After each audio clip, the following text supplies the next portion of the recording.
அதிகாரம் 22. காத்தின் ராஜாவாகிய ஆகீஸ் தாவீதை துரத்துகிறார். தாவீது அதுல்லாம் என்னும் கெபிக்கு போகிறார். தாவீது மறுபடியும் இஸ்ரவேல் தேசத்திற்கு திரும்பி வருகிறார். சவுல் தாவீதை கொன்றுபோட அவரை துரத்துகிறார்.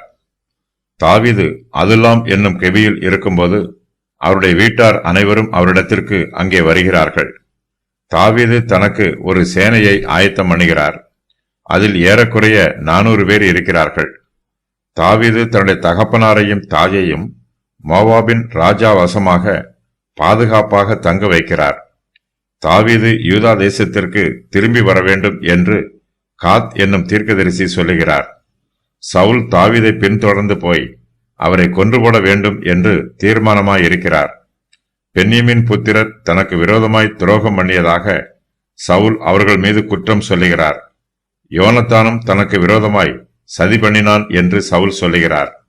ஆசாரியனாகிய அகிமெலேக்கு தாவீதுக்கு அப்பமும் பட்டயமும் கொடுத்ததை தோவேக்கு சவுலிடத்தில் சொல்லுகிறான். சவுல் ஆசாரியரையெல்லாம் தன்னிடத்தில் வரவழைக்கிறார். சவுலின் கட்டளை பிரகாரமாக தோவேக்கு 85 ஆசாரியரை கொன்று போடுகிறான். தோவேக்கு நோபில் உள்ள புருஷரையும் ஸ்திரீகளையும் பிள்ளைகளையும் மிருகங்களையும் கொன்று போடுகிறான். அகிமெலேக்கின் குமாரரில் ஒருவனாகிய அபியத்தார் என்பவன் தப்பித்து தாவீது இருக்கும் இடத்திற்கு வருகிறான்.